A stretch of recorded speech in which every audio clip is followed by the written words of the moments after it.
मी चंद्रशेखर जाधव आपल्या सर्वांचं आपली महासत्ता या न्यूज चॅनलमध्ये स्वागत करतो।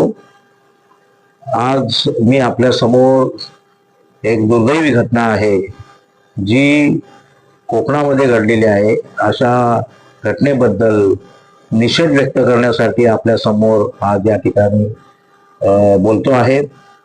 रत्नागिरी जिल्ह्यातील राजापूर तालुक्यात पाचल नावाचं एक गाव आहे आणि या पाचल मधील पाचल ग्रामपंचायतीमध्ये हा प्रकार घडलेला आहे। प्रकार असा आहे की या ग्रामपंचायतीमध्ये एक बौद्ध समाजाची महिला वंदना पांडुरंग जाधव ह्या गेल्या 12 वर्षापासून या पंचायतमध्ये कंत्राटी पद्धतीच्या कामामध्ये सफाई कामगार म्हणून काम करतात आणि त्यांना मदत करण्यासाठी त्यांचे पती पांडुरंग हिरू जाधव हे कधी कधी मदत करण्यासाठी त्यांना त्यांच्या कार्यालयामध्ये जातात। गेल्या बुधवारी ते असेच मदत करण्यासाठी त्या ठिकाणी गेले असताना ते स्वतः आजारी आहेत, किडनी आणि हृदयविकाराचे आजार त्यांना आहे। त्याच्यामुळे थोडीशी काम केल्यानंतर थकवा आल्यामुळे ते तिथेच 2 खुर्च्या समोरासमोर ठेवून थोडा आराम करत होते।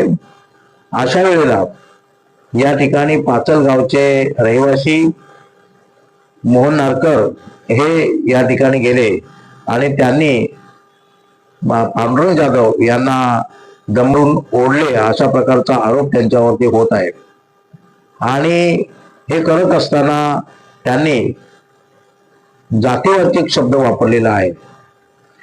त्यांना अशा पद्धतीने बोलण्याचा कोणताही अधिकार नसताना त्यांनी तुम्ही लोक ही अशीच आहात अशा प्रकारची हिणवणी केल्यामुळे लज्जित झालेले ते कुटुंबीय जाधव कुटुंबीय यांना तो अपमान सहन झाला नाही आणि म्हणून त्यांनी अशा पद्धतीची तक्रार ही राजापूर लांजा पोलीस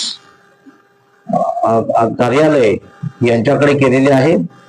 आणि याबाबत या जातीवादी शब्द वापरल्यामुळे मोहन नारकर याच्यावर अॅट्रॉसिटी करण्यात यावी, अॅट्रॉसिटी लावावी अशा प्रकारची मागणी आज बौद्ध समाजामध्ये होत आहे।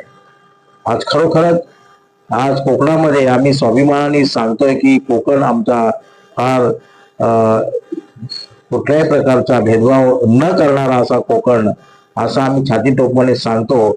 मात्र अशा प्रकारच्या नासक्या डोक्याच्या काही लोकांनी कोकणचं नाव संपवलेलं आहे असं मला वाटतं।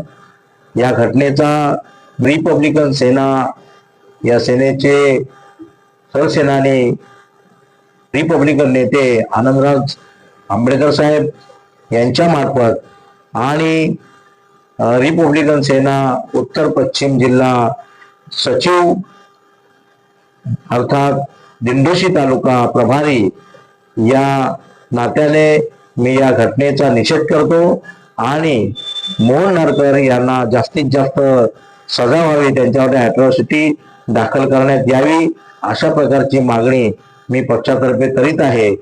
आणि अशा प्रकारची घटना होऊ नयेत यासाठी आता बौद्ध बांधवांनी सतर्क राहिले पाहिजेत अशा प्रकारची सूचनाही मी या ठिकाणी देत आहे। जय भीम, जय बुद्ध, जय संविधान।